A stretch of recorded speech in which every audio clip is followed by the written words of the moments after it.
wabarakatuh. Alhamdulillah, wassalatu wassalamu ala rasulillah. Salam sejahtera untuk kita semua. Mudah-mudahan kita masih dalam keadaan sehat walafiat. Anak-anakku sekalian, selamat menyaksikan materi berikut ini. Selamat pagi anak-anakku sekalian. Gimana kabarnya kalian semua? Mudah-mudahan kalian tetap sehat walafiat dan tentunya kalian tetap mematuhi protokol kesehatan yang ada. Di video kali ini kita akan membahas materi tentang menghadirkan malaikat dalam kehidupan sehari-hari. Namun seperti biasa, sebelum kita masuk ke materi, mari kita lihat kompetensi dasar dan tujuan pembelajaran berikut ini.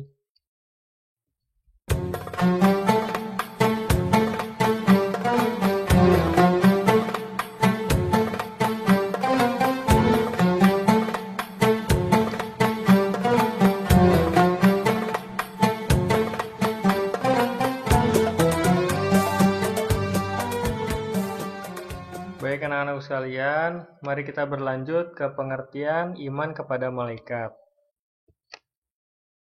Adalah mempercayai dan meyakini bahwa Allah Subhanahu wa Ta'ala telah menciptakan malaikat yang diberi tugas untuk mengatur dan mengurus perjalanan alam semesta, seperti mengatur udara, menurunkan hujan, mencabut nyawa, dan mencatat segala perbuatan manusia. Quran Surat Al-Baqarah ayat 285 dan Quran Surat An-Nisa ayat 136, serta tugas-tugas tertentu lainnya. Sedangkan secara etimologis, dalam Syarah Al-Aqidah Al-Wasithiyah, karya Ibnu Taimiyah menjelaskan asal-usul kata malaika atau malaikat. Menurutnya, kata malaika adalah bentuk jamak dari kata mal'ak. Kata mal'ak aslinya ma'lak karena ia dari kata al-aluka yang berarti risalah, pesan, atau misi. Quran Surat Fatir ayat 1. Jadi di pengertian secara etimologis ini yang perlu kita garis bawahi adalah risalah, misi, atau pesan. Jumlah malaikat. Ayo, ada yang tahu nggak kira-kira jumlah malaikat itu ada berapa sih? Berdasarkan riwayat sebuah hadis, dijelaskan bahwa langit yang begitu luas dipenuhi oleh para malaikat yang sedang bersujud tanpa ada jarak. Dari riwayat Al-Bukhari, kita juga mendapat informasi bahwa ketika Rasulullah SAW dibawa oleh Jibril ke Baitul Ma'mur pada peristiwa Isra Mi'raj, beliau menyaksikan 70.000 malaikat yang sedang sholat setiap hari secara bergantian dan yang sudah keluar tidak kembali lagi. Nah, adapun tugas malaikat, yang pertama menyampaikan wahyu menjadi tugas malaikat Jibril. Kedua, mendoakan kebaikan dan menjadi kawan atau penjaga orang-orang beriman. Ketiga, melaksanakan hukuman Allah Subhanahu wa Ta'ala kepada manusia yang berdosa dan menyiksa orang-orang kafir. Keempat, memohon ampun bagi orang yang beriman. Kelima, mencatat segala amal perbuatan manusia. Keenam, mengatur dan menjaga perjalanan alam semesta sehingga segala sesuatunya berjalan dengan baik. Ketujuh, mencabut nyawa manusia dan makhluk hidup lainnya jika telah datang waktunya.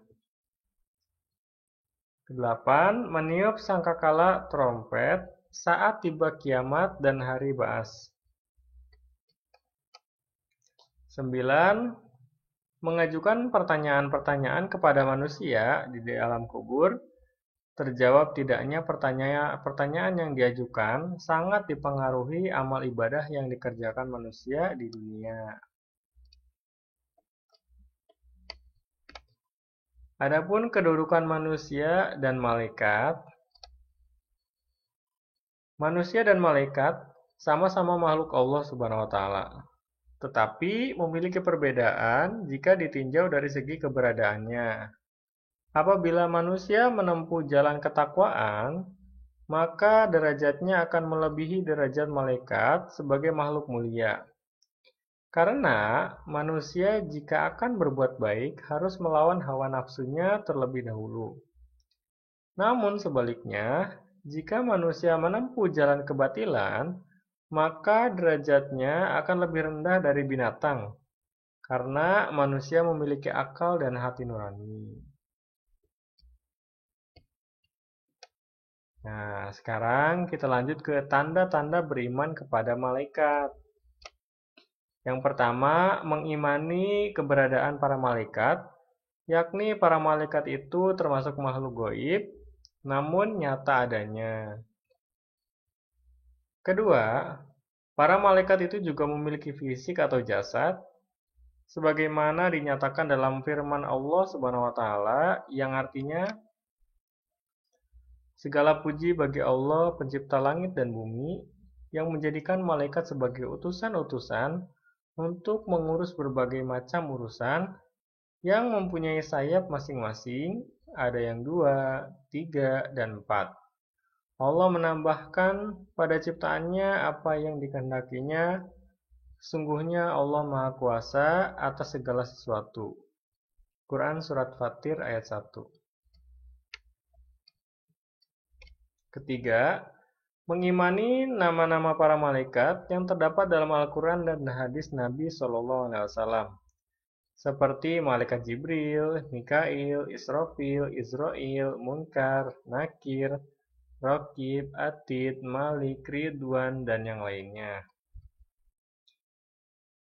Keempat, mengimani sifat-sifat para malaikat sebagaimana yang terdapat dalam Al-Quran dan hadis Nabi Muhammad SAW, seperti malaikat yang mulia, kuat, berwibawa, terpercaya, dan memiliki bentuk yang indah.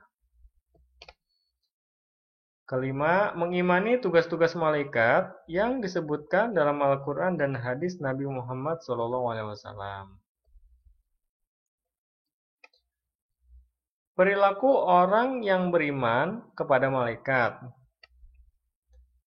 Yang pertama, selalu taat kepada Allah Subhanahu wa Ta'ala dan Rasul-Nya. Kedua, tidak mempersekutukan Allah Subhanahu wa Ta'ala.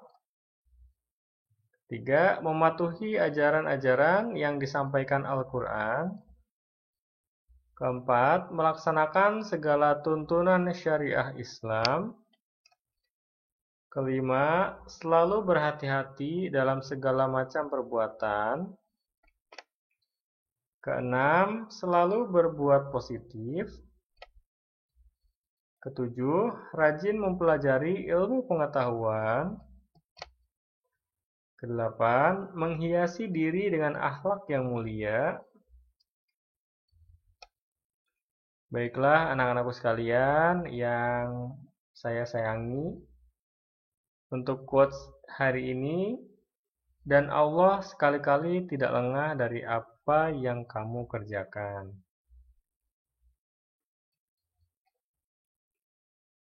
Untuk materi hari ini saya cukupkan, mudah-mudahan dapat bermanfaat untuk kita semua. Yang belum paham, mudah-mudahan Allah segera fahamkan, dan bagi yang sudah paham, semoga bisa membantu temannya agar lebih cepat paham. See you the next video.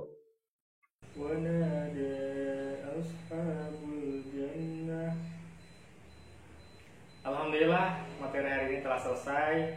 Mudah-mudahan dapat bermanfaat untuk kita semua. Silakan, barangkali ada yang mau bertanya, tulis di kolom komentar di bawah ini. Assalamualaikum warahmatullahi wabarakatuh.